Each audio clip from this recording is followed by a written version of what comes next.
So we've just explored Hayek's broader legal philosophy and its roots in liberal thought. But here's where it gets really interesting, and perhaps a bit counterintuitive. Hayek himself famously declared, "Why I am not a conservative." His beef. He felt that genuine conservatism, by its very nature, was stuck playing defense, merely slowing down the tide of progress, but never offering a fundamentally different direction. Think of it like trying to push back against a river current. You can dam it up, sure, but you're not changing the fact that it flows downstream. For Hayek, liberalism, in his view, was the active force challenging the status quo, even if many self-proclaimed liberals were actually pushing for collectivist policies he despised. Now, picture 1960. Hayek is writing this, dedicating his magnum opus, The Constitution of Liberty, to the unknown civilization growing in America. He's clearly fed up with the old European guard, whom he saw as clinging desperately to their privileges, while failing to provide a real alternative vision to the collectivism sweeping across post-war Europe. He even noted how Churchill had embraced the road to serfdom, yet felt it didn't truly change the conservative playbook, and certainly didn't help his own career in Britain, where the left establishment united against this foreigner who knew nothing about Whig and Peer. But here's the twist: history, as often happens, took a turn. Over time, it became increasingly clear that those calling themselves conservatives were the ones championing Hayek's ideas from the Constitution of Liberty. Meanwhile, the foes waving the liberal banner. They were often the first to jump on board with egalitarian values and status politics that Hayek was fighting tooth and nail. So, while labels are slippery things, we have to acknowledge that Hayek's core arguments, his defense of freedom, actually sit quite comfortably within the conservative tradition. Think Burke versus Paine, De Meister versus St. Simon, Hegel versus Marx. That's where Hayek lands. So let's dive into why he fits this mold, even if he didn't want to admit it. So, how does Hayek frame this conservative alignment? It starts with his fundamental view of order. Forget the common image of liberty as pure chaos or anarchy. For Hayek, liberty is a specific kind of order, a highly organized system that emerges spontaneously. He contrasts two types: planned order, which is like a top-down blueprint, dictated by some authority, usually the government.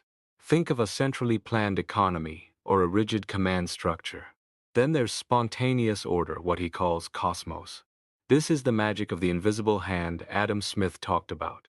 It's the complex, intricate web of rules, norms, and interactions that arise naturally from countless individuals pursuing their own goals, without anyone designing the whole thing. Hayek argues these spontaneous orders aren't inherently good. Corruption networks are a dark example. But the beneficial ones survive because they work. They solve problems efficiently. They're not perfect, they might need tweaking at the edges, but crucially, they are self-correcting. They adapt to new information, new technologies, new challenges in ways a planned system, burdened by its own complexity and lack of distributed knowledge, simply cannot. He even draws a parallel to Darwinian evolution. Just as species evolve or go extinct based on their ability to adapt, he suggests the inevitable collapse of planned economies will come not from a single catastrophic failure, but from a slow, grinding inability to adapt to changing realities. These spontaneous orders aren't rational in the sense of having a master plan, but they are rationally efficient because they embody evolutionary rationality, a process of adaptation through countless individual decisions interacting. Okay, let's zoom in on the market, which is often Hayek's prime example of this spontaneous order. This isn't just about free enterprise, it's deeply tied to his epistemology, how we know what we know. Remember the famous calculation debate between the Austrians, Mises, Hayek, and the socialists? The Austrians' argument boils down to three killer points. First, running an economy requires knowing what people want, what resources are available, and how they relate. Second, this knowledge isn't in one person's head. It's scattered everywhere, dispersed throughout society. No single planner could possibly gather it all. Third, and this is the genius part, the price mechanism in a free market acts like a supercomputer, constantly processing this dispersed information and signaling it to everyone involved. Prices aren't just numbers, they're real-time data on scarcity and demand. When you fix prices, say, artificially low, you break this system. You destroy the signal. Suddenly, the crucial piece of economic knowledge embedded in the price vanishes. What happens? Chaos. Queues, shortages, gluts. The economy breaks down because it loses its coordination mechanism. Or, if people try to get around the controls, a black market emerges where things trade at their real uncontrolled prices, revealing the truth the official system hid. Now Hayek acknowledges socialist experiments confirmed this, but his argument isn't just empirical. It's a priori. It stems from a deeper understanding of how information works in a complex society. The key takeaway: price signals only work reliably when exchange is free. Any interference screws up the information flow. And this leads to a profound insight. Economic knowledge isn't something you can write down in a plan. It lives in the system itself, generated by millions of free choices. It's a unique kind of collective intelligence, something game theorists later tried to model mathematically. Now Hayek doesn't stop at the market. He extends this spontaneous order idea to law itself, particularly in Volume 1 of Law, Legislation and Liberty. He makes this striking claim: law existed long before humans figured out how to make or legislate it.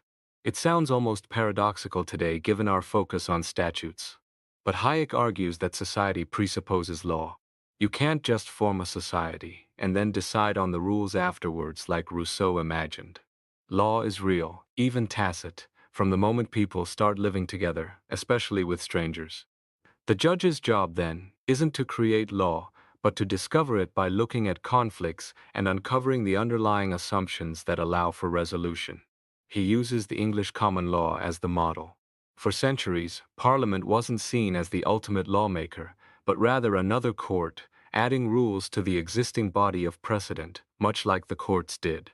This contrasts sharply with the modern legislative mindset. The positivist view sees law as a tool, a human artifact made for a purpose, potentially used by the legislature to engineer society according to some grand design, maybe even violating justice. Hayek insists that common law aims at rectifying injustice, not imposing ideals. Justice for him applies to actions, not states of affairs. That's why social justice rubs him the wrong way. Applying justice to a condition ignores the actions that led to it. The judge discovers the relevant rule because the case wouldn't exist otherwise. The parties implicitly assumed that rule governed their interaction. Even in the English system, where judges formulate rules like in Rylands and Fletcher, sometimes the reasoning isn't fully articulated, yet the decision feels right. This supports Hayek's point. The law exists prior to judgment, guiding and constraining the judge, preventing them from using the common law process to fundamentally reshape society or redistribute property unjustly. Hayek sharpens this distinction between the common law and modern legislation by contrasting abstract rules with instrumental rules. Abstract rules, like those found in common law, govern behavior without specifying a particular outcome or end goal. They're about principles like justice, fairness, rights. Think of the rule against theft. It's abstract, not aimed at achieving a specific level of wealth distribution. Instrumental rules, on the other hand, are made for a purpose, often to achieve a specific social goal. This is the heartland of legal positivism: Bentham, Austin, Kelsen, and the kind of legislation that worries Hayek. He sees positivism as fundamentally mistaken and dangerous. It confuses the abstract, justice-based rules of law with mere instrumental commands issued by the state. By doing so, it severs law from its moral foundation, making it a tool for whatever the current rulers desire, whether it's equality, progress, or eliminating religion. Hayek argues this shift reversed the historical relationship. Traditionally, the judge was the guardian of law, using it to check arbitrary power. Positivism, by validating law based solely on legislative authority, handed that power directly to the legislature, disarming the judiciary. He traces this back to thinkers like Hobbes, representing a move from a law arising spontaneously from society towards a law imposed by a sovereign power standing above society. The deeper problem, Hayek implies, is epistemological.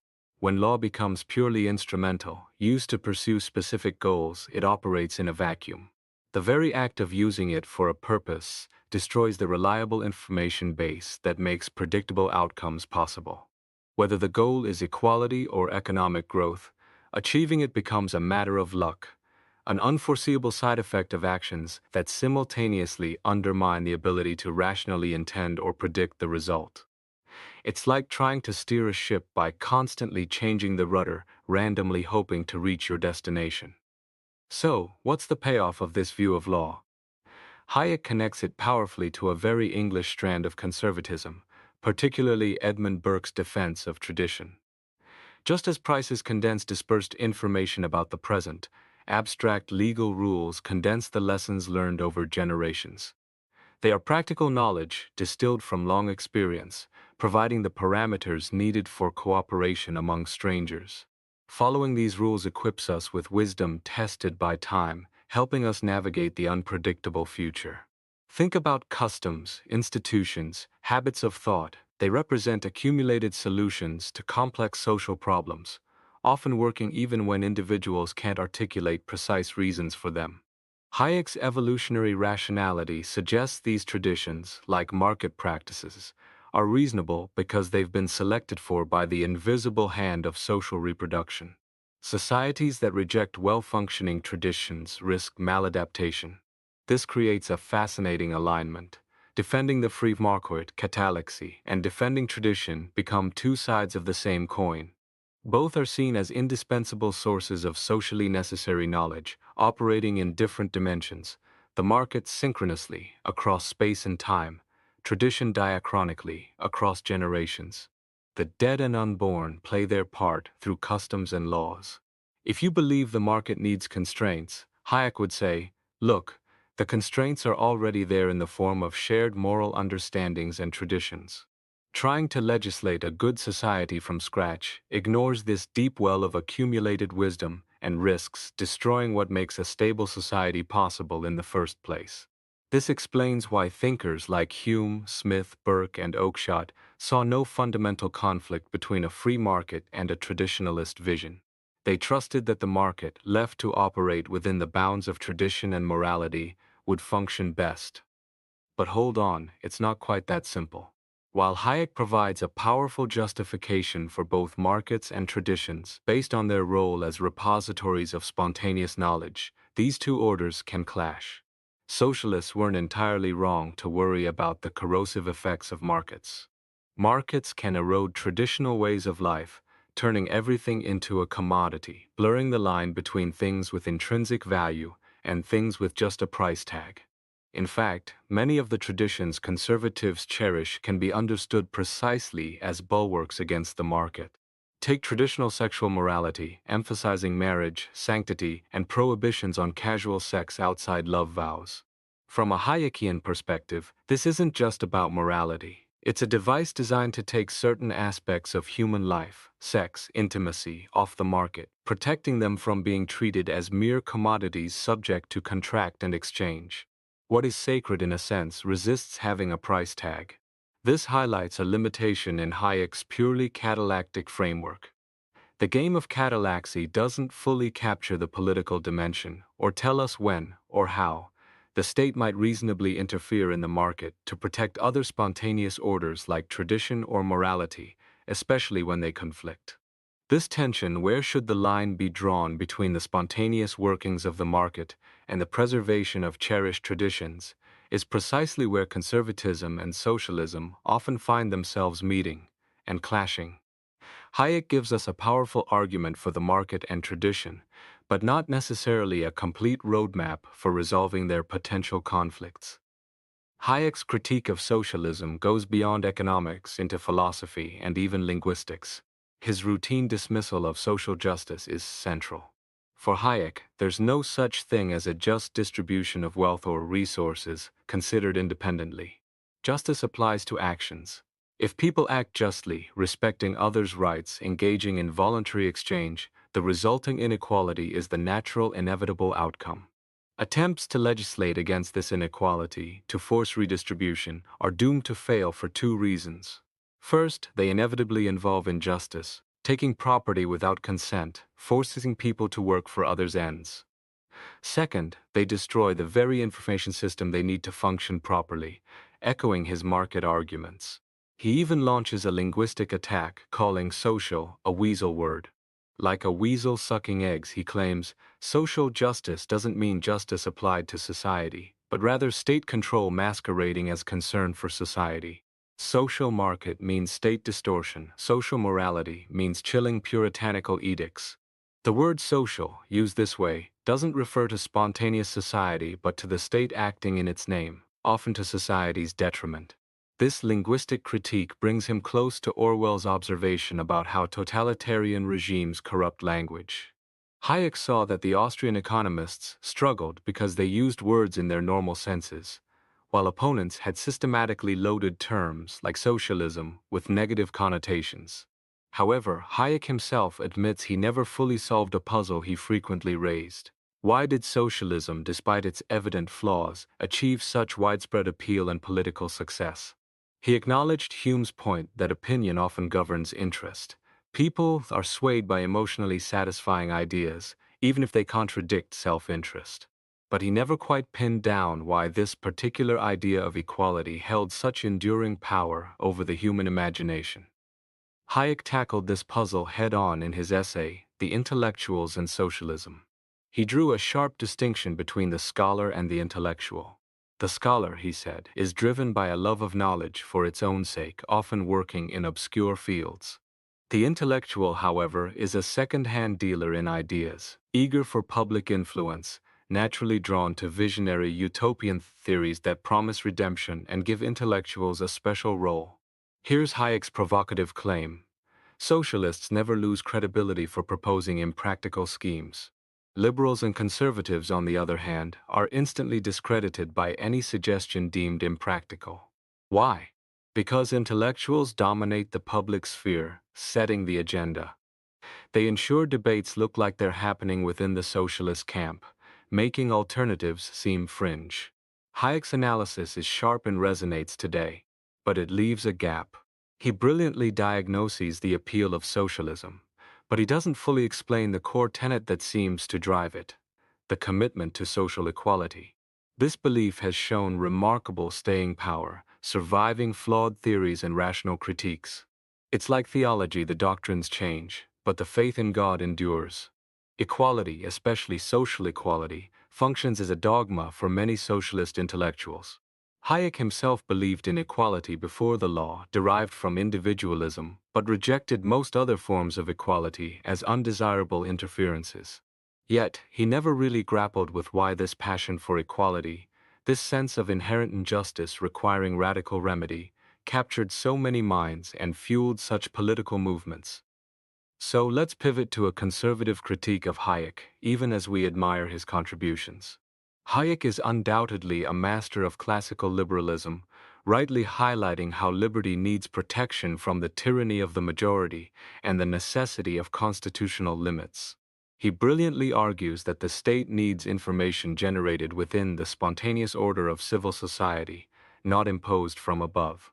He even suggests Democrats must accept this truth. But here lies a potential weakness in the liberal tradition, including Hayek's.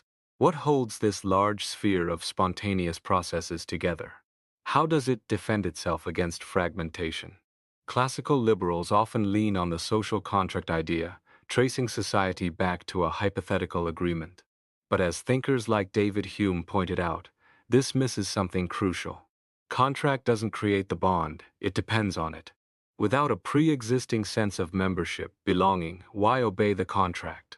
Self-interest always tempts people to pretend to cooperate. Conservative thought has traditionally focused on defining and defending this bond of membership, love of country, family, community, seeing liberal individualism as potentially threatening it.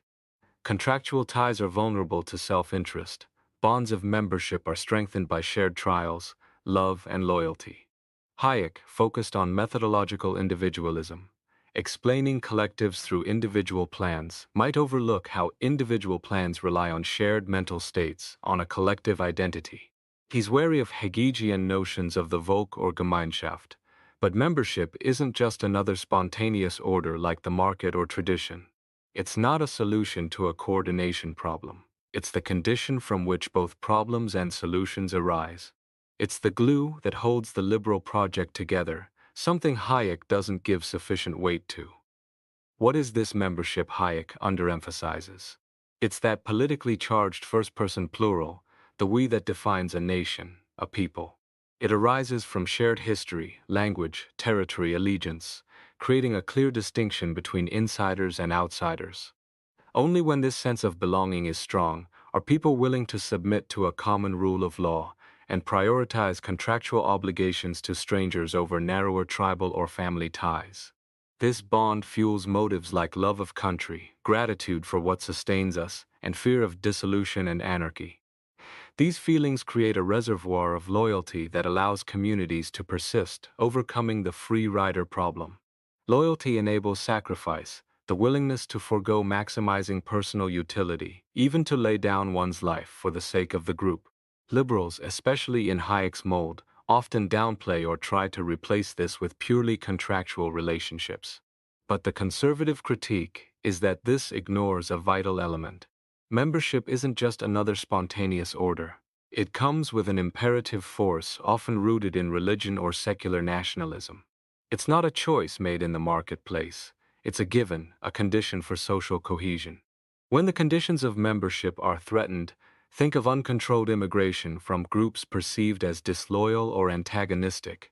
The entire edifice of liberal order becomes precarious. The alternative isn't a neat social contract creating a neutral sovereign above society. That's the Hobbesian nightmare Hayek rightly rejects, replacing adaptive evolution with a rigid, potentially oppressive master plan. This brings us back to that nagging question Hayek couldn't fully resolve. Why does egalitarianism, the belief in social equality, persist so stubbornly? This passion predates modern socialism, finding powerful expression in Rousseau. There's no consensus on how to achieve it, what it even means, or why it's so desirable. Yet arguments against it seem to fall on deaf ears for those deeply committed. Hayek correctly identified the intellectual's bias towards utopian visions and the zero-sum mentality that often underpins critiques of capitalism. If someone gains, someone else must lose. This view fuels attacks on profit, inheritance, private schools, anything that creates unequal advantages. The idea that inequality might actually benefit both parties, the rich and the poor, the successful and the less so, is often dismissed as irrelevant or simply ignored. John Rawls tried to justify inequality under his difference principle, but only if it benefits the worst off.